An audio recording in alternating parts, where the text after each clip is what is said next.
Chloe looked down at me. "You are so lucky to be alive and in one piece." I was in the back of her Mercedes ambulance. I looked back up at her. Certainly doesn't feel lucky. But that really was my lucky break. And during my rehab, I heard a phrase: luck is the residue of hard work and design. And I thought to myself, really? How does this apply to me? You see, it was from a book from 1982, a quote by Branch Rickey. And I thought, does this also apply to me? And I thought about how I got to meet Chloe. I was travelling on my bicycle about 55 k's an hour down a slight downhill. To my right, a driver stopped at a give-way point, very far in the distance. I thought to myself, what a legend. I wouldn't have stopped for me there. I would have just kept going through. I would have had a few seconds before I was coming up to the intersection she was about to travel through. I got a little bit closer. The driver was still stopped at the give-way sign. "You beauty." Get a little bit closer. She gets off her brake and starts rolling across 2 wide lanes of traffic towards my bike lane. That's okay. She's got 2 lanes to get across. Get a little bit closer. Oh, she's starting to accelerate a little bit now. She's not just off the brakes. I get a little bit closer. Oh no, she hasn't seen me. Hit the car, hit the ground. And that's how I got to meet Chloe. And in those time from, oh no, she hasn't seen me, to the hit, I thought, so this is how it ends. And my life flowed through my head, a Rolodex of memories, faster than any computer could ever possibly go. This is what your brain can do when it's fully unleashed. Thousands of memories, flicking it through from my childhood, reminiscing. But more than that, it was my brain looking for a way out. It was going, what have you done? Jiu-jitsu, BMX racing, climbing trees, falling out of trees, crashing BMXs. And then it stopped. Then it went to another bit of me holding my newborn child whilst I watched my wife almost dying on the birthing table. And I thought, no.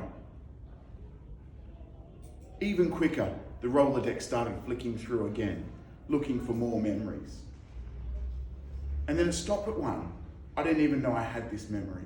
It was me talking to my brother. You see, my brother is a mechanical engineer, and the fabric of his being is stitched together by the love of motorcycle racing. And we were chatting one night. We'd just watched a rider crash on TV, and he said he did that textbook. He high-sided crashed, flying through the air. He tucked himself in. He did everything right.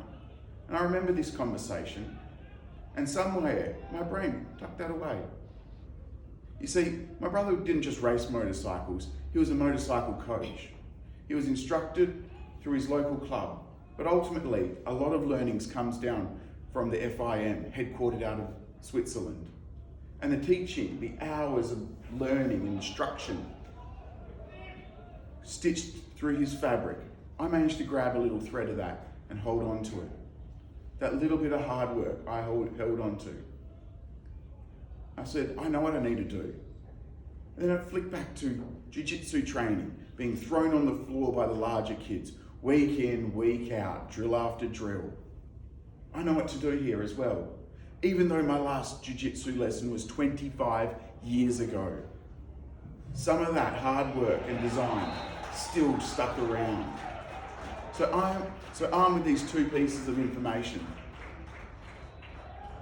when the 2.2-ton wheeled sledgehammer that was a Toyota Kluger crashed into my beautiful, light, carbon racing bike, I sort of had a plan. It sort of came together. This residue from my hard work and from other people's came together. And I landed on the ground, somehow in one piece. But let me tell you, an SUV kicks a lot harder than any jiu-jitsu opponent, and tarmac is a lot harder than any dojo mat. And as I lay on the ground, expletives flowing freely from me, all I could think of was, oh, this brings a whole new meaning to, oh, what a feeling. As I lay on the ground, in my helpless state, people from everywhere came around. From this great state, it was amazing. I had people blocking off traffic, calling the ambulance, calling my wife, bringing me water. I even had a gentleman sit down beside me and prop me up because couldn't stand lying down. So then I got to meet Chloe. And she was right, it really was a lucky break for me. You see, I didn't stuff my back up. My helmet was the only item of clothing which wasn't scrap material at the end of it. Now, she took me to the hospital. I'd already been looked after by about 12 people. For the rest of my rehab, I was going to need a lot more though. But my next lucky break, I'm here in this state, in Australia. We have a great system which looks after people in its most helpless state. And I thought, why does this even exist? So I researched into it.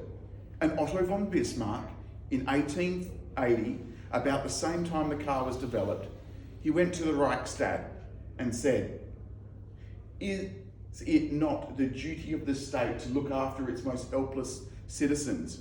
I maintain it is." And with that, state welfare was born.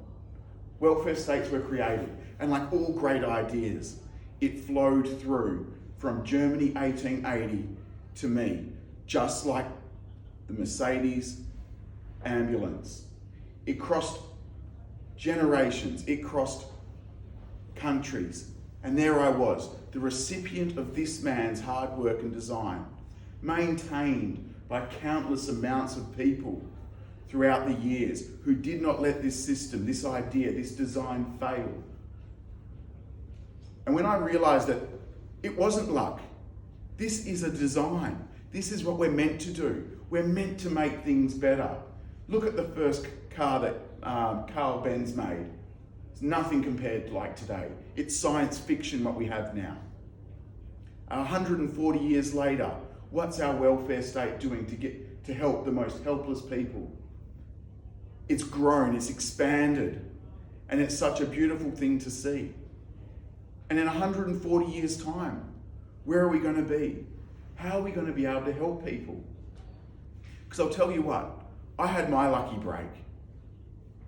And you too will need a lucky break. But no one's going to get that lucky break unless a lot of hard work and good design goes into making systems such as welfare. Just like the cars improved, we can improve society. We can engineer cars, we can engineer society as well to get better and better.